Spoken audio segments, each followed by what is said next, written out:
Every high stakes moment starts the same way. A quiet question in the back of your mind. Do I have what it takes to handle this? Most people wait for that answer to arrive before they act. But the best performers in leadership and sports, they don't wait. They move first. You see, real confidence isn't a feeling.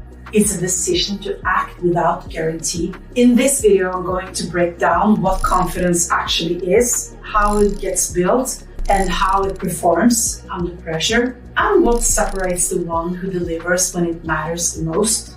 I often see leaders who have been through more than most people realize, and when they step into a room to deliver news that will change people's lives, like restructuring, a merger, a decision to do things differently that not everybody will agree with, they don't feel certain, but they've done hard things before, and therefore they know how to hold the room, so they go in anyway. And the same goes for the high-level athlete, standing in the tunnel before the biggest game of their career. The heart is racing, the legs are heavy, and they don't feel calm, but somewhere in there, they know. They've been in big moments before. They felt the exact feeling, and they still delivered. So they walk out again, and that walk, that choice to move despite the doubt, that's confidence in the purest form. And that's the distinction most people miss. Confidence doesn't mean you feel ready, but it means you act even when the doubt is there. So if you are waiting to feel confident before you lead or before you perform, the moment might never come. The goal is to trust your own ability to figure it out on the way. So how does confidence actually get built? I think a lot of people misunderstand this, because confidence doesn't come from being told you're good. It doesn't come from a motivational talk or a good feeling on a Tuesday morning. It comes from mastery over time, from setting something in front of yourself, going after it and seeing that you actually deliver, and then doing it again and again and again.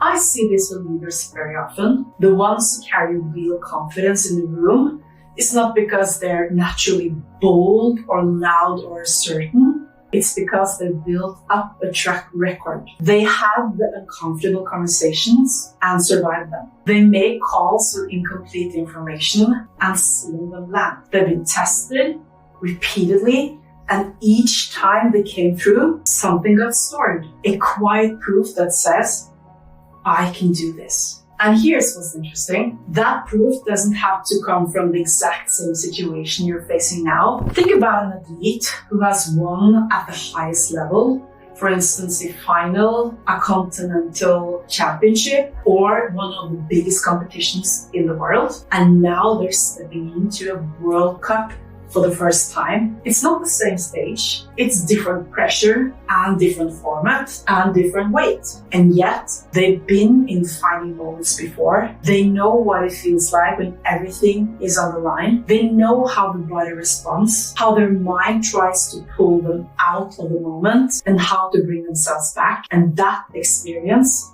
is transferable. This is what I call transferable evidence, because your brain doesn't need an exact match. It needs enough of a match to say, I've been somewhere like this before, and I found a way through. You see, that's not self-deception, that's intelligence confidence. So the question isn't just what have you achieved? The question is, what have you learned about yourself in the process? Because that's the part that travels with you every new challenge you face. One thing that the best leaders and leads tend to have in common, they don't just train their strategy or their body, they train their mind too. And one of the most effective ways to do that is visualization. Visualization is simply about seeing yourself in the situation before you actually are in it. So you close your eyes and you walk through it mentally. You see yourself stepping into that important meeting or that big game. And when you do that, you feel the nerves and you see yourself coming through it with clarity, or you see yourself on the field in the decisive moment and that you actually deliver. The reason that visualization works is that the brain doesn't distinguish very well between something you actually done and something you visualized clearly enough. Both build the same foundation of evidence. But here's what's actually interesting about visualization. It lets you build that evidence before you are in the situation. You're creating a mental experience that the brain register as real enough to count. So when you actually get there, you've already been there in your mind. And practically, it's simple. Set aside 5 to 10 minutes before something important. Go through it in detail. Not just the outcome, but the whole process. See how you move, how you communicate, how you handle what comes at you. That's where confidence gets built. It's not just from experience, but from preparation. Self-confidence under pressure. Confidence doesn't really show itself when things are going well, because that's the easy part. Everyone can look confident when the results are coming in, when the team is performing, when the decisions are landing. That's not where it counts. The real test is the pressure. And pressure has a way of showing you exactly what's underneath. Think about a high-level athlete in the final minutes of a decisive game. The score is tight, the crowd is loud, body is exhausted, and in that moment, the brain starts looking for a way out, overthinking the next move, second-guessing, pulling back just slightly, and that slight pullback, that's where games are lost. But high-level athletes with real confidence does something different. They narrow in. The pressure doesn't shatter them, it focuses them. Not because they feel calm, but because they've been in moments like this before, and they know they can deliver. The pressure becomes a signal and not a threat.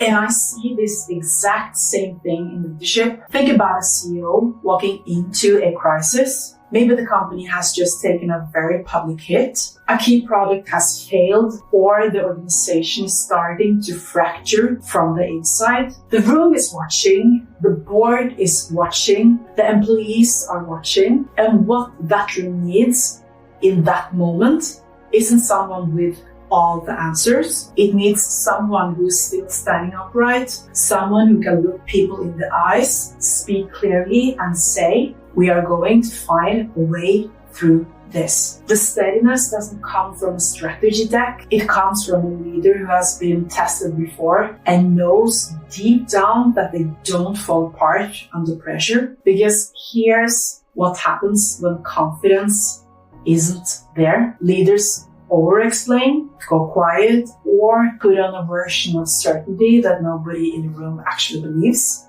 And people feel that immediately. But leaders with real confidence do something much simpler. They acknowledge what's happening, they communicate clearly, and they make a decision. Not because they have all the answers, but because they trust themselves to figure it out as they go. And that's really what pressure tests. Because at this level, whether we're talking about athletes or senior leaders, the skills are there. The strategy is there. That's almost never what's missing. What separates the one who delivers in the moments that matters is something much harder to see, whether you trust yourself when it counts the most. But here's something I think is really important to understand. Confidence isn't built in the good moments. It's actually built in the hard ones. Think about a leader who has just been through a really difficult period. Maybe they launched something that didn't work. Maybe they lost the trust of their team or made a call that cost the company significantly. In that moment, it feels like the ground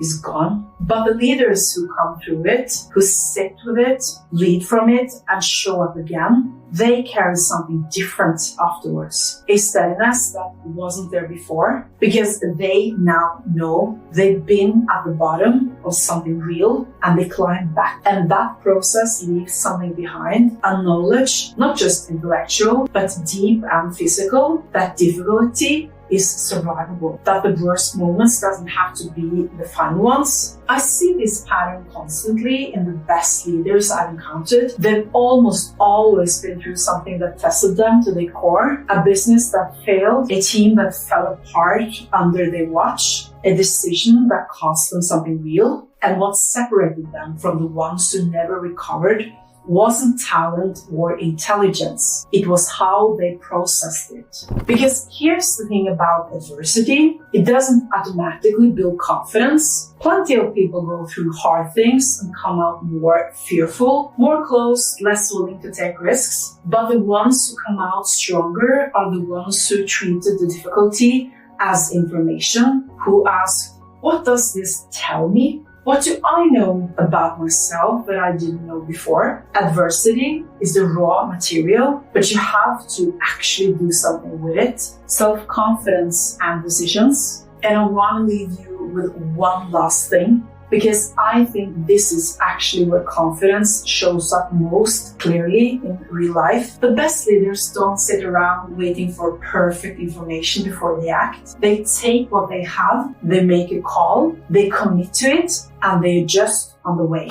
That's what confidence looks like when it's actually working. And here's what the opposite looks like. Low confidence freezes you. You find yourself waiting for one more data point, one more option, one more sign that it's definitely the right call. And while you're still waiting, the moment passes. The team loses direction, the opportunity closes. I've seen this play out more times than I can count. A decision that needed to be made on Monday is still being talked about on Friday, but because the person at the top just didn't trust themselves enough to commit, and the whole organization feels that, even when nobody says it out loud, but the leaders who have real confidence, they make the call. They might be wrong, but they also understand something really important. A clear, wrong decision is very often better than no decision at all, because at least it gives the team something to work from. So here's what I want you to take away from everything we covered today.